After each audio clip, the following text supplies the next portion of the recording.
भाई ये बताइएगा कि श्रद्धा जो है या फिर अंकिता हो या फिर निकिता तोमर हो, इस तरीके की तमाम बेटियां जो हैं वो समय के समय बाद केसेस जो सामने आते रहते हैं। क्या आखिर ऐसी वजह है कि ये सीख नहीं लेते हैं और बार बार इस तरीके के केस आते हैं? सर देखो, रूट कॉज तो इसमें लिव इन रिलेशन है।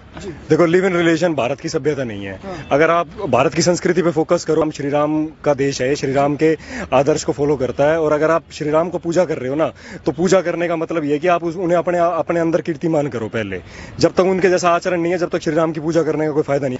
पहले तो live in relation supreme court कैसे मान्यता दे सकता है राम के देश में? वही गलत है।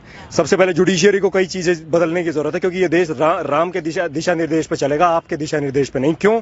क्योंकि राम का जो आदर्श है ना, वो बहुत वैज्ञानिक है। लेकिन Bharat live in relationship modern होने से रोक रहे हो आप देश। अब ये आज के रावण है। ये जितने भी जिहादी है ना, जिनने इनको मारा है, ये सारे रावण हैं। और ये सारी बच्चियां वो हैं जिन्हें संस्कार नहीं दिए गए स्कूलों के अंदर। देखो, कॉन्वेंट जो एजुकेशन है ना, वो क्रिश्चियनिटी की एजुकेशन है सर। हमारी education Gurukul system of education है, जहां लड़के अलग पढ़ते हैं, लड़के अलग पढ़ते हैं। बहुत वैज्ञानिक है, क्योंकि जब आप पढ़ाई कर रहे होते हो ना, तो आप लड़का लड़की प्यार, देखो अपोजिट सेक्स है ना, अपोजिट जेंडर है, तो अट्रैक्शन तो होगा, नेचर का रूल है। तो ये हमारे पूर्वजों ने गुरुकुल की स्थापना करी ताकि दोनों अलग पढ़े, ताकि वो अट्रैक्शन ना हो और पढ़ाई पे ध्यान लगे। लेकिन ये क्या करा, कॉन्वेंट एजुकेशन सिस्टम लाके रख दिया और उसके अंदर कोई भी धर्म की किताब नहीं पढ़ाई। ये बच्ची वही है जिसको अपने धर्म की शिक्षा नहीं मिली, ना अपने माँ बाप से, ना स्कूल से। इसलिए मैं इस बच्ची की गलती नहीं बताता सर।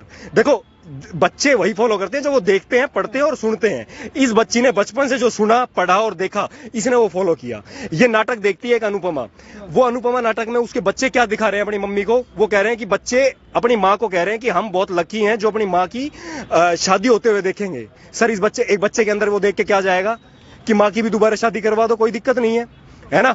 एक फ्रांस का एग्जांपल देता हूं। विदेशों में क्या होता है, फैमिली का कंसेप्ट नहीं है। भारत में फैमिली का कंसेप्ट है। यहाँ पति एक ही शादी कर सकता है। पत्नी के लिए वो पति परमेश्वर होता है, वो धर्म पत्नी होती है। उसका कारण ही यही है कि वो एक ही शादी है, क्योंकि यहाँ फैमिली का कंसेप्ट है। बाहर फैमिली का कंसेप्ट नहीं है। इन्होंने वो फैमिली का कंसेप्ट नहीं है ना, वो यहाँ डंप करके रख दिया। और उनको संरक्षण कौन दे रहा है? हमारे नेता और हमारी जुडिशियरी। 2014 के अंदर कानून बना था, बता देता हूँ, जनता को बताने की बात है।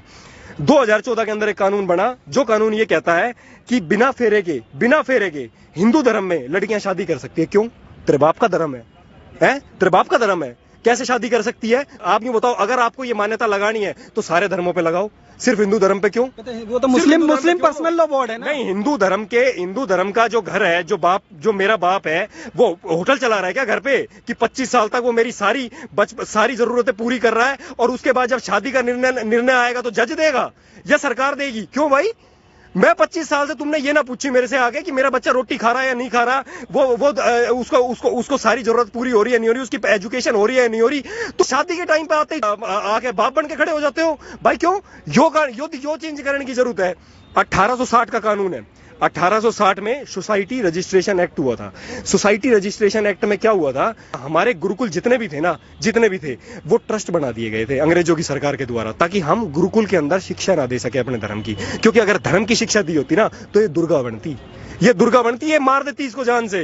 क्योंकि बचपन से लेके आपको कोई फिजिकल ट्रेनिंग नहीं दी जाती भारत में। कोई भी कॉन्वेंट स्कूल फिजिकल ट्रेनिंग क्यों नहीं दे जा रहा? कंफर्ट जोन में क्यों रखते हो तुम? इजराइल अपनी बच्चियों को 5 साल फौज की ट्रेनिंग देता है, 5 साल। तो भारत में क्यों नहीं बना भाई? मेरे सैलरी की, मेरे टैक्स के पैसों पर तुम पल रहे हो। हमारी बेटियों का बलात्कार होने लग रहा है, तुम टीवी पे आके चार किताबें पढ़ के तुम टीवी पे आके बाप बन के खड़े हो जाते हो। भाई इन्हें दुर्गति कर रखी है देश की।